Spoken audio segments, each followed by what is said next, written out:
이 늙은이가 아직도 세상 돌아가는 걸 몰라? 도연이의 목소리가 거실에 울려 퍼졌어요. 술에 취한 채 제 앞에 서서 소리를 지르고 있었죠.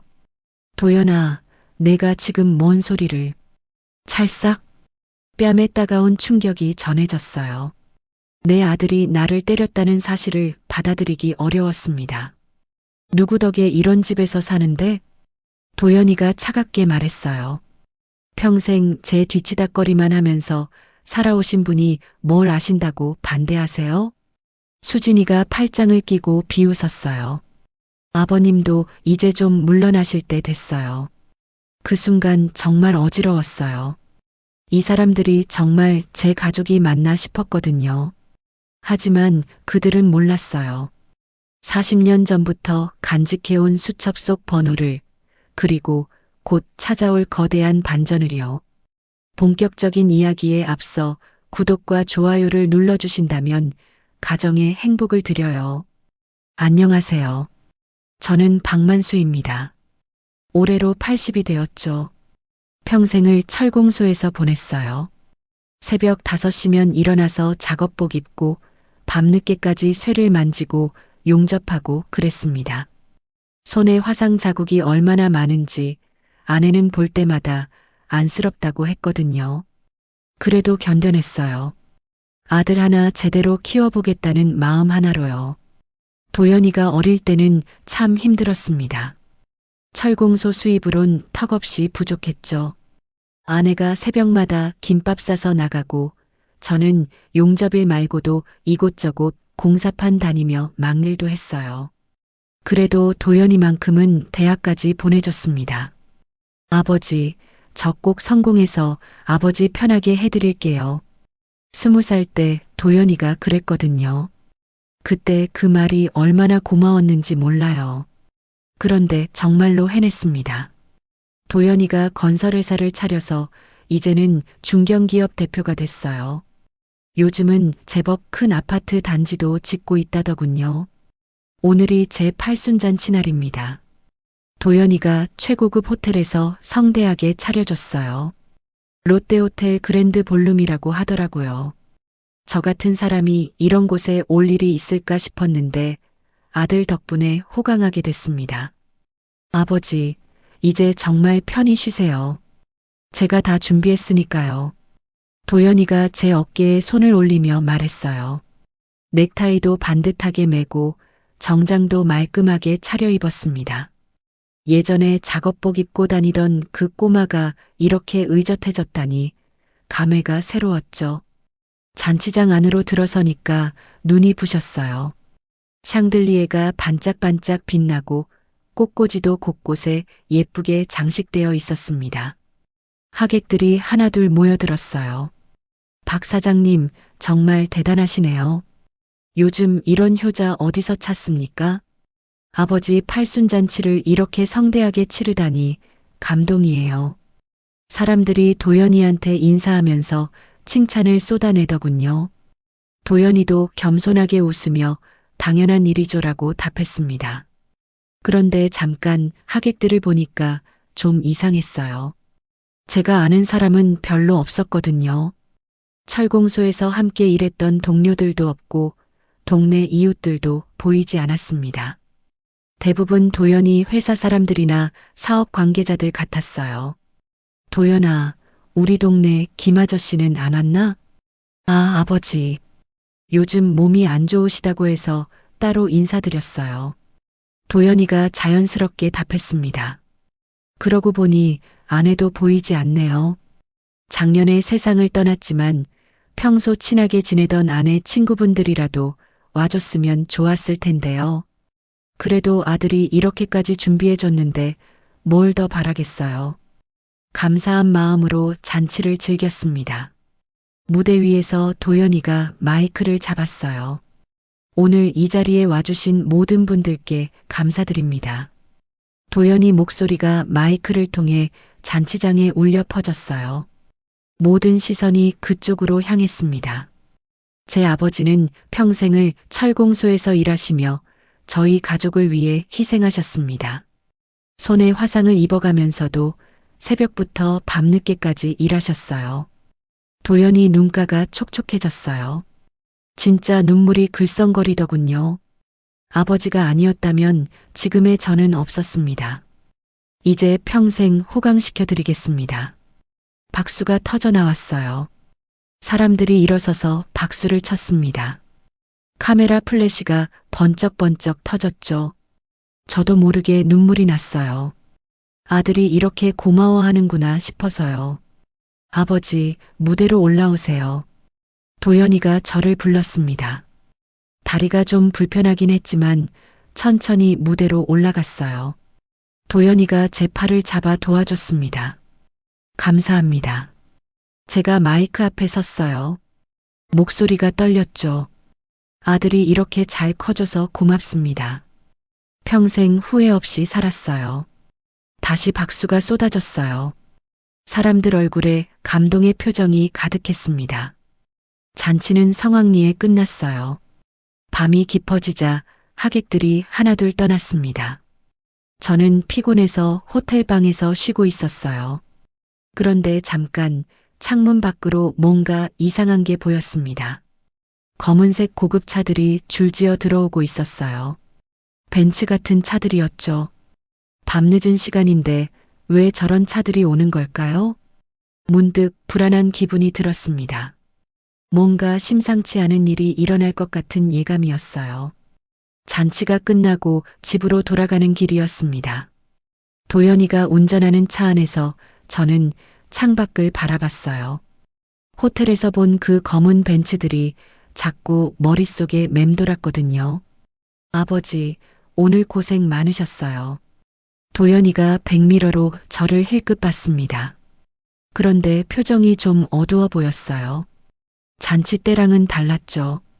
고생이 뭐야? 아들 덕분에 호강했지. 저는 웃으며 답했습니다. 그런데 도연이는 웃지 않더군요. 오히려 핸들을 더 꽉 쥐는 것 같았어요. 차가 한적한 도로로 접어들었습니다. 가로등이 듬성듬성 서 있는 길이었죠. 집까지는 아직 좀 더 가야 했어요. 아버지, 도연이가 갑자기 말을 꺼냈습니다. 목소리 톤이 달랐어요. 잔치장에서처럼 따뜻하지 않았죠. 왜? 회사가 위태합니다. 저는 깜짝 놀랐어요. 갑자기 무슨 소리인가 싶었거든요. 무슨 말이야? 내가 말하기론 사업이 잘 되고 있다고 했잖아. 겉으로는 그렇습니다. 하지만 속사정은 다르거든요. 도연이가 차를 길가에 세웠어요. 엔진을 끄고는 뒤를 돌아봤습니다. 어둠 속에서 그 얼굴이 낯설어 보였어요. 아버지, 남양주 공장 부지 말입니다. 응, 그게 어떻다고? 남양주 공장 부지는 제가 젊을 때 어렵게 마련한 땅이었어요. 철공소일로 번 돈을 조금씩 모아서 산 거였죠. 아내랑 평생 고생해서 장만한 소중한 재산이었습니다. 그 땅 명의를 제 이름으로 옮겨야 합니다. 도연이 말에 저는 귀를 의심했어요. 뭐라고? 회사가 어려운 상황입니다. 채권자들이 달려들고 있어요. 아버지 명의로 된 재산들은 안전하게 보호해야 해요. 도연이가 차근차근 설명했습니다. 하지만 뭔가 이상했어요. 그럴듯하게 말하고 있지만 진짜 이유는 따로 있는 것 같았거든요. 도연아, 그건 내 어머니와 내가 평생 일궈온 집이야. 저는 당황하며 말렸습니다. 그 땅은 단순한 재산이 아니었어요. 아내와 함께 꿈꿨던 미래였고 도연이한테 물려줄 유산이었죠. 아버지는 모르세요. 요즘 세상이 얼마나 빨리 바뀌는지. 도연이 목소리가 차갑게 변했어요. 아까 잔치장에서 눈물 흘리던 그 아들이 맞나 싶었죠. 시대가 바뀌었습니다. 아버지 같은 고집쟁이들은 이제 발목만 잡아요.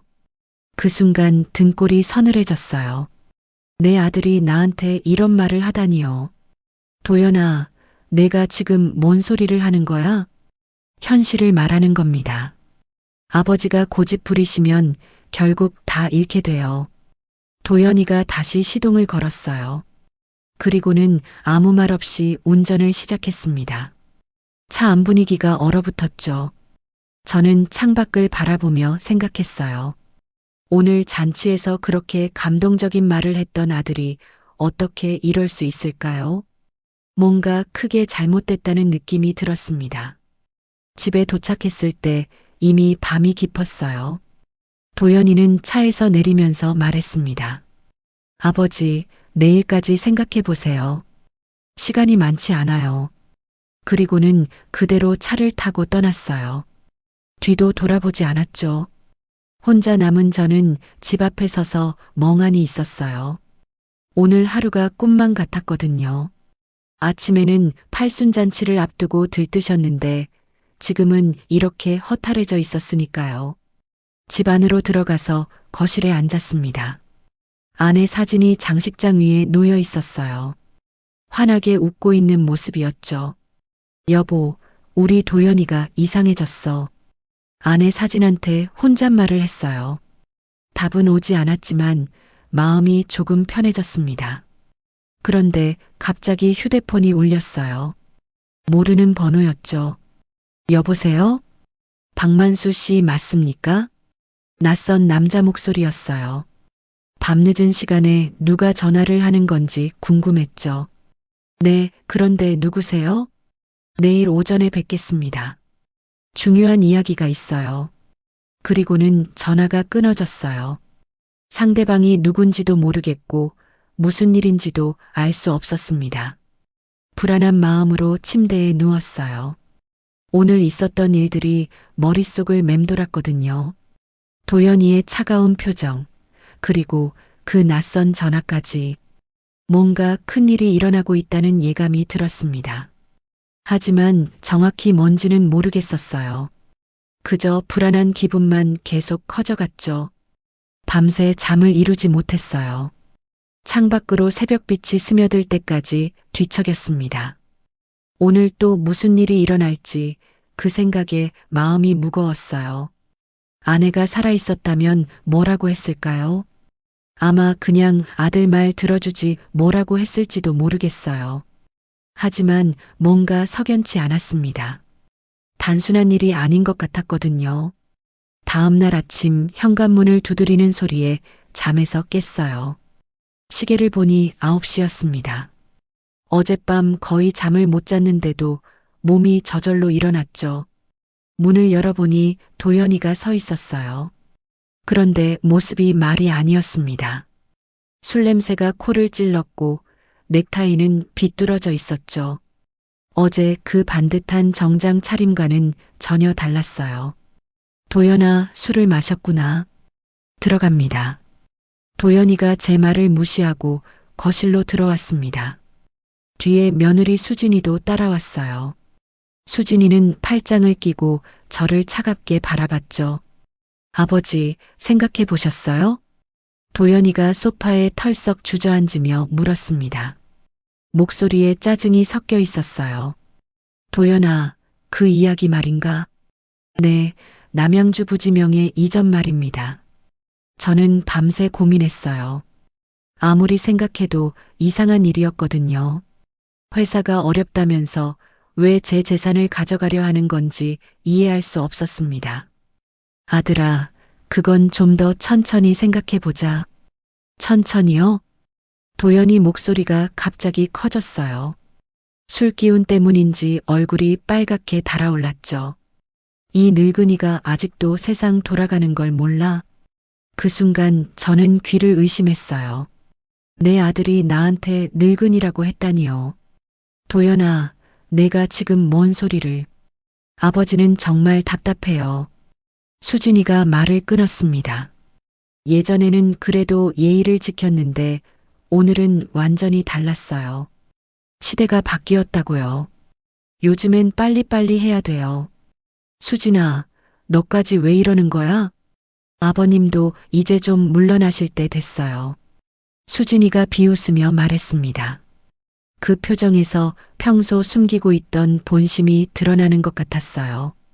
우리가 이렇게 좋은 집에서 살 수 있게 해드린 게 누군데요? 저는 어이가 없었어요. 이 집은 제가 평생 고생해서 마련한 집이었거든요. 그런데 마치 자기들이 사준 것처럼 말하다니요. 수진아, 이 집은 내가.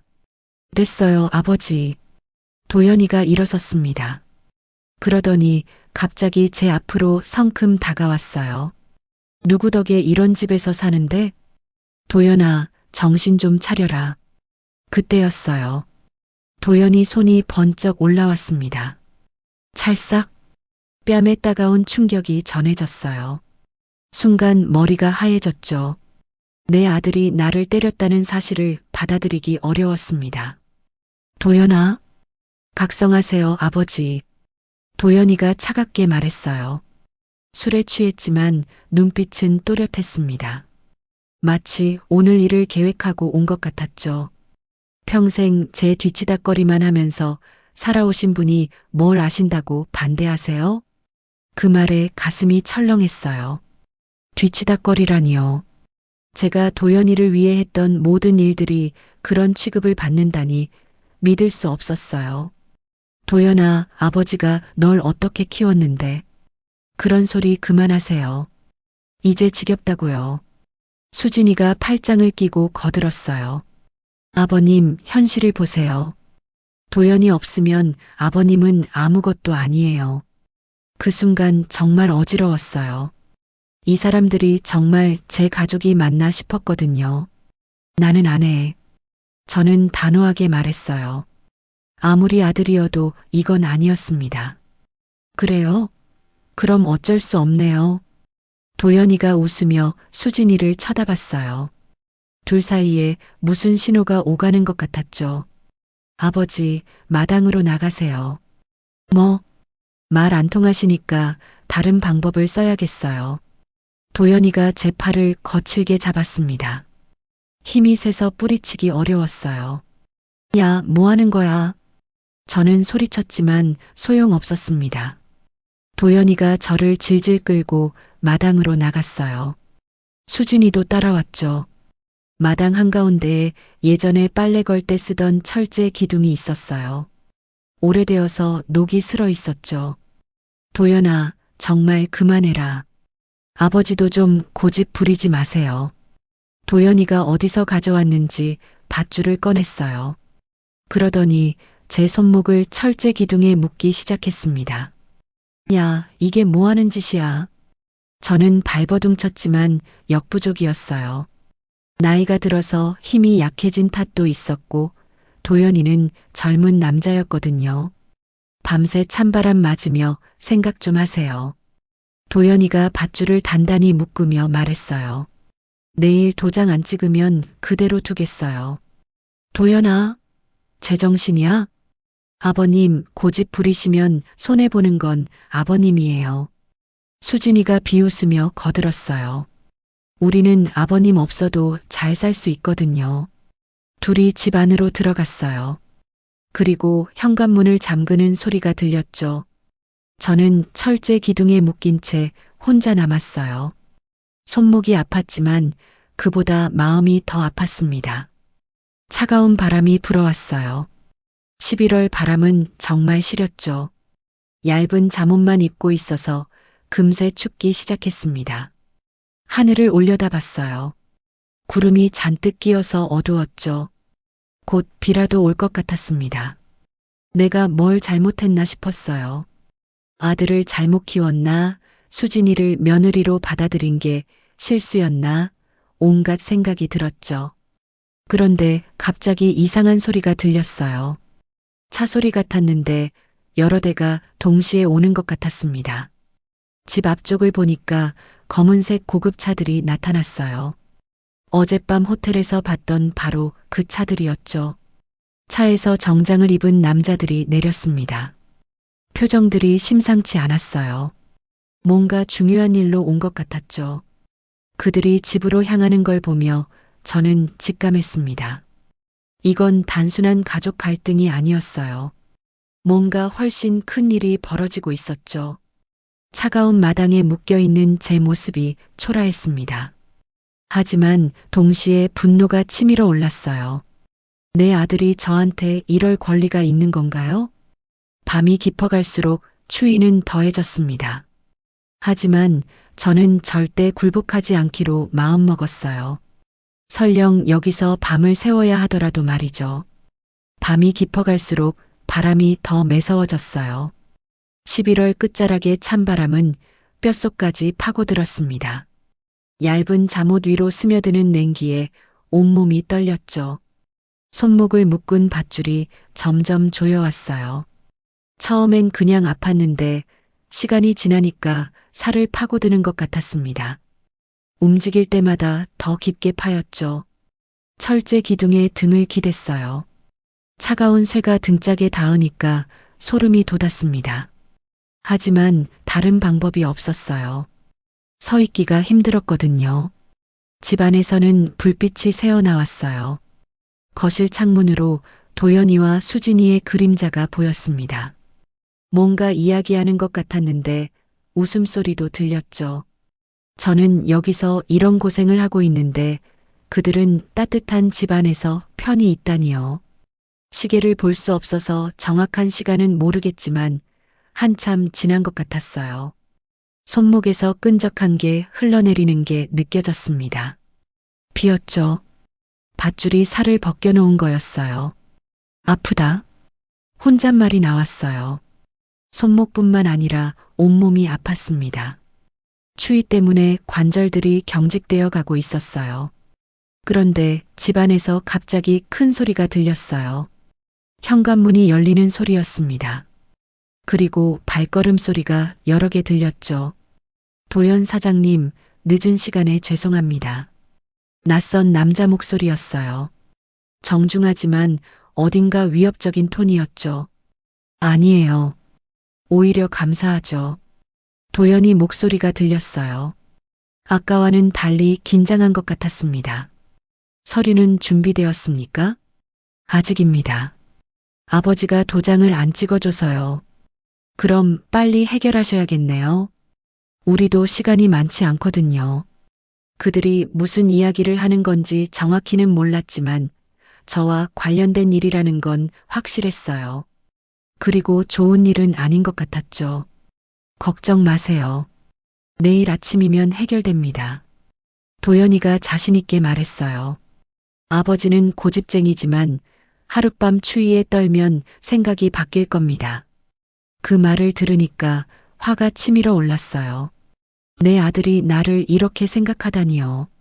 마치 물건 취급하는 것 같았습니다. 그럼 내일 아침에 다시 오겠습니다. 네, 기다리고 있겠습니다. 발걸음 소리가 멀어지고 차 문 닫는 소리가 들렸어요. 그리고 엔진 소리와 함께 차들이 떠나갔습니다. 다시 조용해졌어요. 하지만 집안의 불빛은 계속 켜져 있었죠. 아마 도연이와 수진이가 계획을 의논하고 있을 거였어요. 바람이 더 거세져서 나뭇가지들이 흔들렸어요. 바스락거리는 소리가 을씨년스러웠죠. 하늘에는 별 하나 보이지 않았습니다. 손목에서 흘러내린 피가 손등까지 내려왔어요. 끈적하고 비린 냄새가 났죠. 움직일 때마다 아팠지만 가만히 있을 수도 없었어요. 추위 때문에 몸을 계속 움직여야 했거든요. 그때 문득 옛날 생각이 났어요. 철공소에서 일할 때 뜨거운 쇠를 다룰 때면 항상 조심스러웠습니다. 불에 달군 쇠는 모양을 바꿀 수 있지만 식으면 더 단단해지거든요. 철은 불을 만나야 단단해지지. 혼잣말이 나왔어요. 그런데 갑자기 깨달았습니다. 나도 그런 것 같았어요.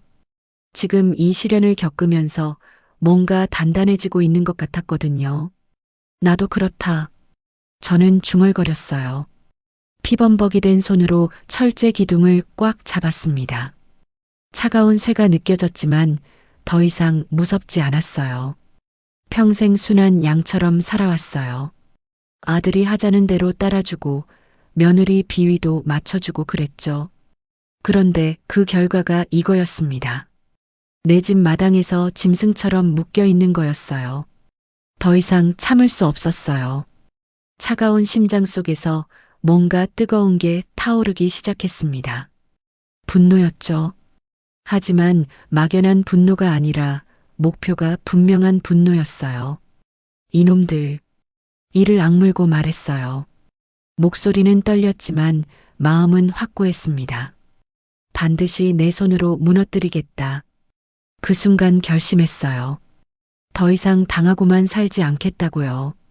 도연이든 수진이든 그들이 계획하는 일이 뭐든 간에 가만히 당하고 있지 않겠다고 다짐했습니다. 손목의 상처가 더 깊어졌어요. 밧줄을 계속 비틀어서 그런 거였죠. 하지만 아프다고 포기할 수는 없었어요. 여기서 나가야 했거든요. 새벽 공기가 더욱 차가워졌어요. 입에서 나오는 숨이 하얗게 보였죠. 몸은 떨리고 있었지만 마음만큼은 뜨거웠습니다. 집 안불빛이 꺼졌어요. 아마 도연이와 수진이가 잠자리에 들었을 거였어요. 저를 마당에 묶어놓고는 편히 잠드는 거죠. 하지만 저는 잠들 수 없었어요. 아니, 잠들고 싶지도 않았습니다. 이 추위와 아픔을 온몸으로 느끼면서 각오를 다지고 있었거든요. 평생 착하게만 살아온 박만수는 오늘 밤으로 끝이에요. 내일 아침에는 새로운 박만수가 될 거였습니다. 아들과 며느리가 감히 함부로 대할 수 없는 그런 사람으로요. 철제 기둥에 기댄 채 하늘을 올려다봤어요. 구름 사이로 희미하게 별 하나가 보였습니다. 마치 저를 응원하는 것 같았죠.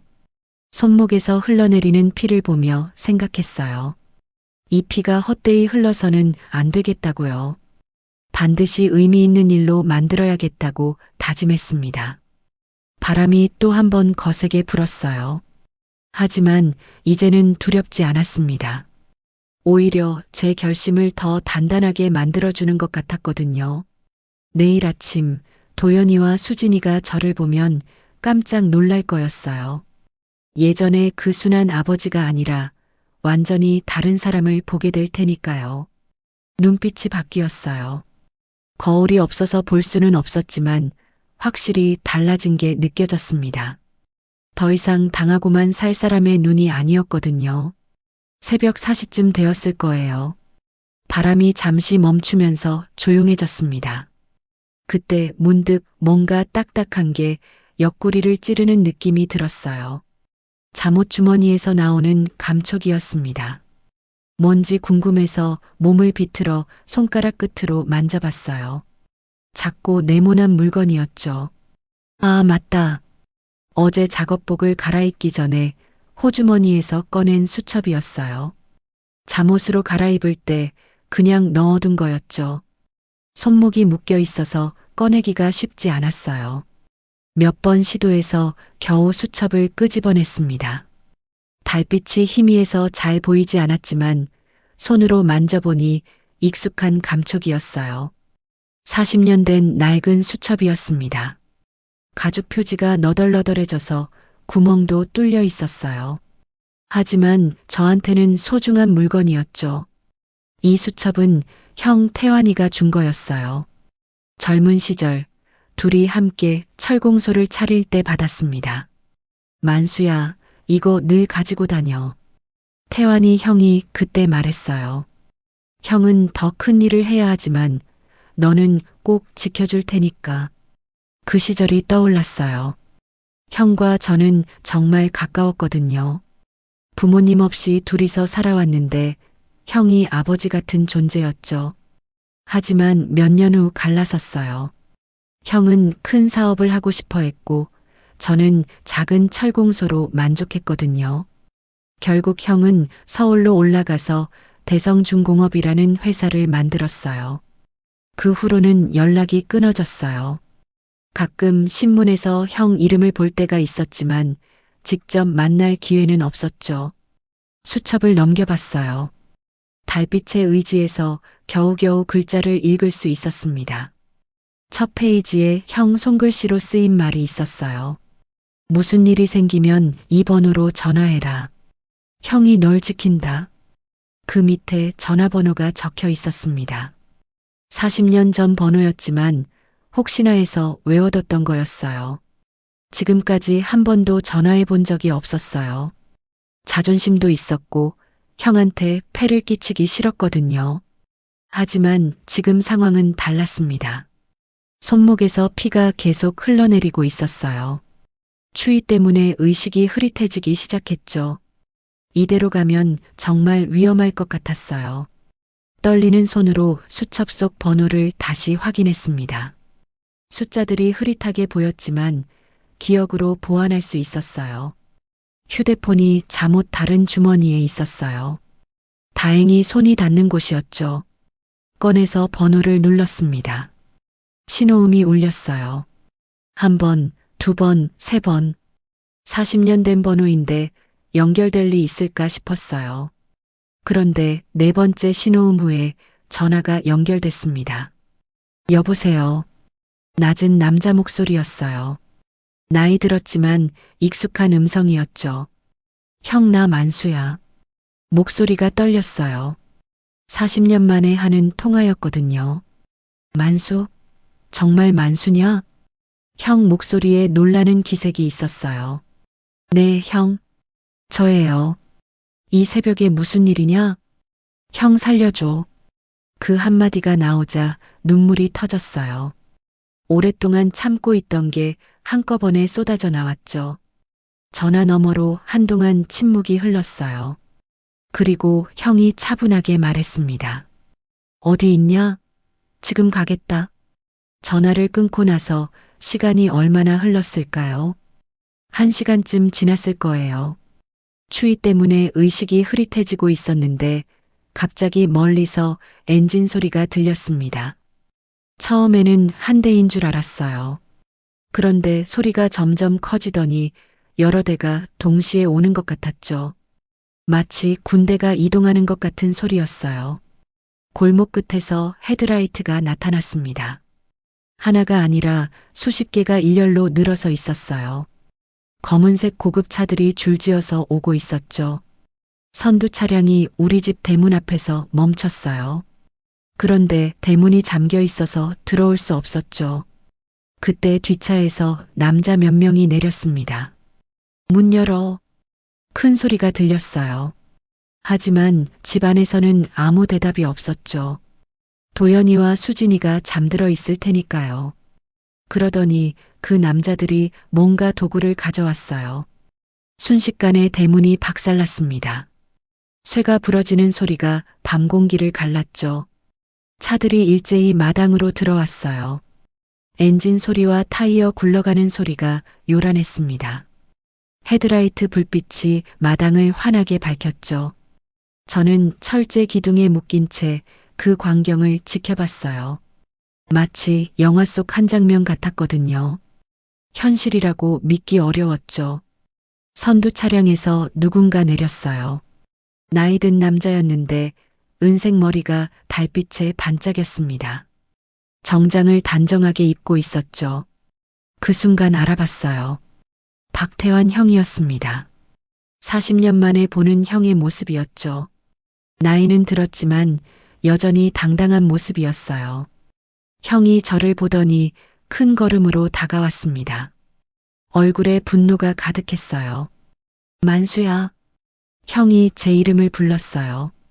목소리에 안타까움과 화가 섞여 있었죠. 형? 저는 겨우 대답했어요. 목이 말라서 목소리가 제대로 나오지 않았거든요. 형이 제 손목을 보더니 이를 갈았어요. 밧줄에 피가 엉겨붙어 있는 걸 본 거죠. 동생을 이런 꼴로 만든 게 누구냐? 형이 돌아서서 집을 바라봤어요. 그 목소리가 마당 전체에 울려 퍼졌습니다. 그때 2층에서 불이 켜졌어요. 창문이 열리더니 도연이가 고개를 내밀었죠. 아마 소음 때문에 잠에서 깬 것 같았어요. 뭐야? 도연이가 당황한 목소리로 말했어요. 마당에 차들이 가득 찬 걸 보고 놀란 거죠. 형 뒤에서 정장 입은 남자들이 줄지어 나왔어요. 모두 덩치가 크고 날카로운 눈빛을 하고 있었습니다. 대성중공업 보안팀 같았어요. 당신이 박도연이냐? 형이 2층을 향해 소리쳤어요. 네, 그런데 누구세요? 도연이가 떨리는 목소리로 답했어요. 상황을 파악하지 못하고 있는 것 같았죠. 내려와. 형의 명령에 도연이가 망설였어요. 하지만 보안팀 남자들이 집 안으로 들어가는 걸 보고는 어쩔 수 없이 내려왔죠.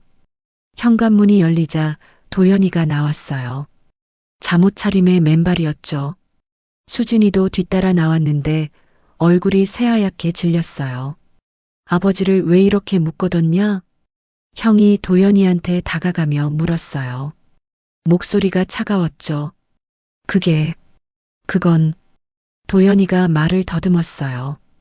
변명할 말을 찾지 못하는 것 같았거든요. 사정이 있었습니다. 수진이가 나서서 말했어요. 아버님이 고집을 부리셔서 어쩔 수 없이. 누가 너한테 말했냐? 형이 수진이를 노려봤어요.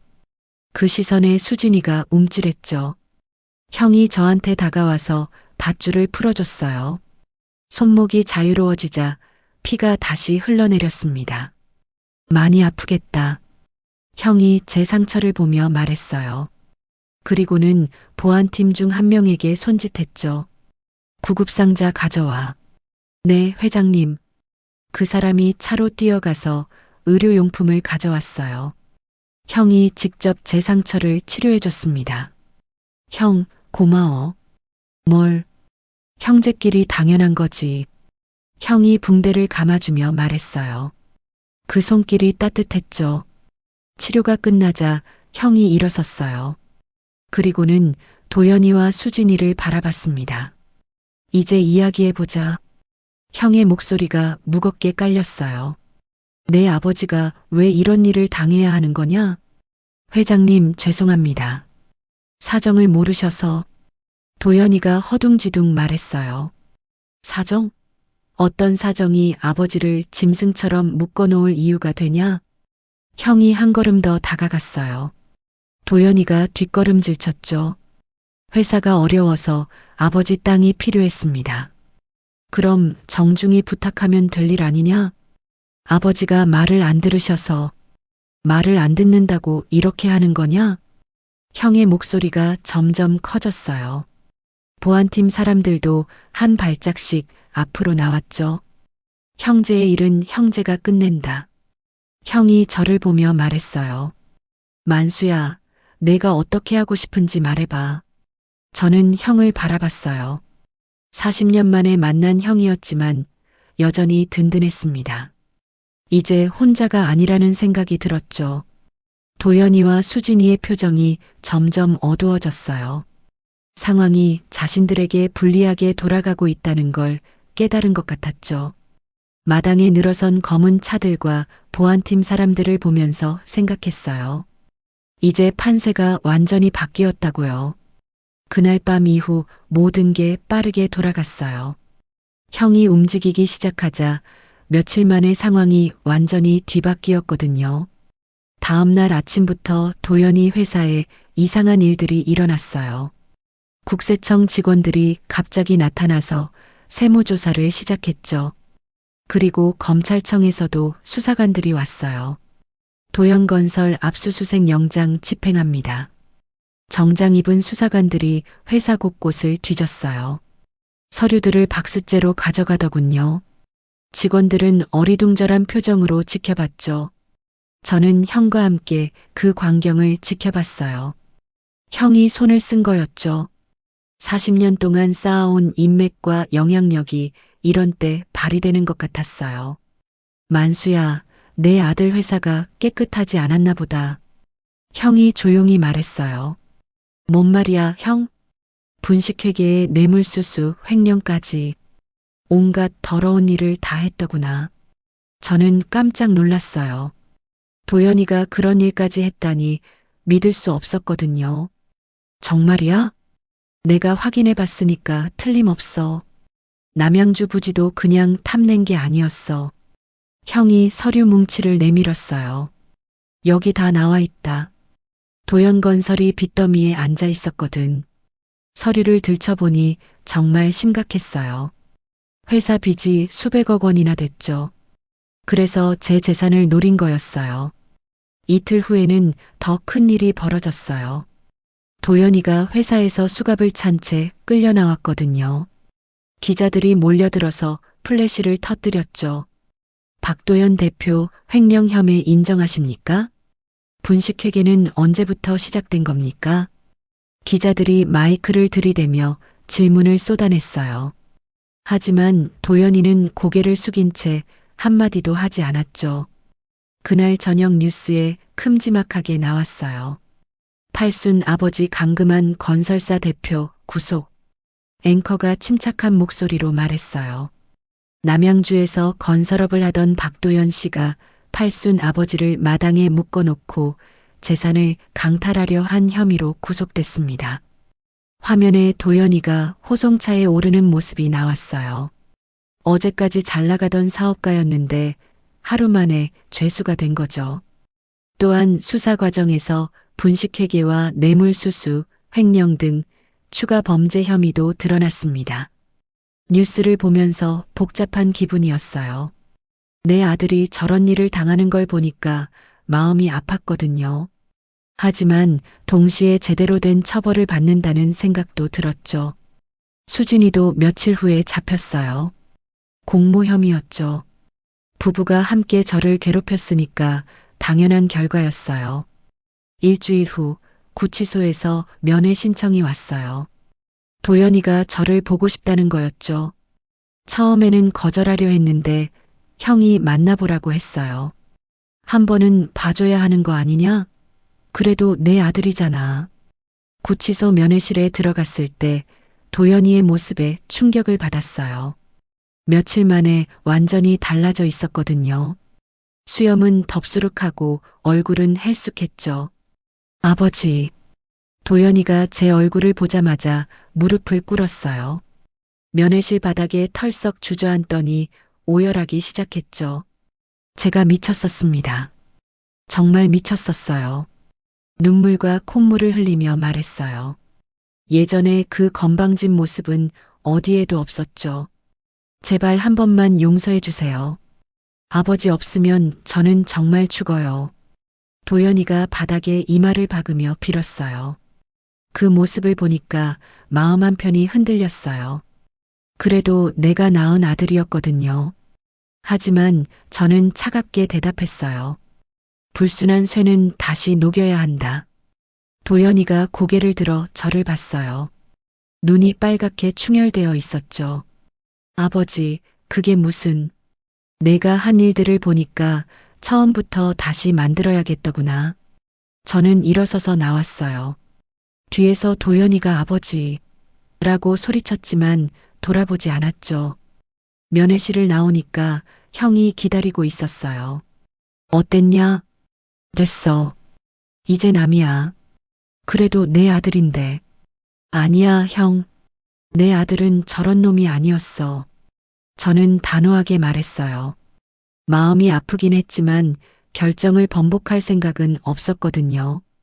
그 후로 도연이와 수진이는 제 인생에서 완전히 사라졌어요. 둘 다 실형을 받고 감옥에 갔죠. 도연건설도 문을 닫았고 직원들은 뿔뿔이 흩어졌어요. 남양주 부지는 그대로 제 소유로 남았어요. 형이 법적으로 보호해줬거든요. 도연이가 노리던 그 땅을 지켜낸 거였죠. 집도 다시 평온해졌어요. 그동안 도연이와 수진이 때문에 어수선했는데 이제 혼자라서 오히려 편했어요. 저녁에 혼자 뉴스를 보면서 생각했어요. 며칠 전만 해도 마당에 묶여 있었는데 이제 완전히 자유로워졌다고요. 형이 가끔 찾아왔어요. 40년 만에 다시 연결된 형제 관계였죠. 만수야, 이제 편하게 살아. 고마워, 형.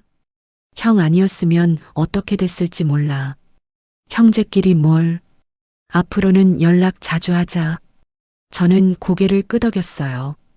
혼자 살아도 더 이상 외롭지 않을 것 같았거든요. 밤에 침대에 누워서 천장을 바라봤어요. 며칠 전 일들이 꿈 같았죠.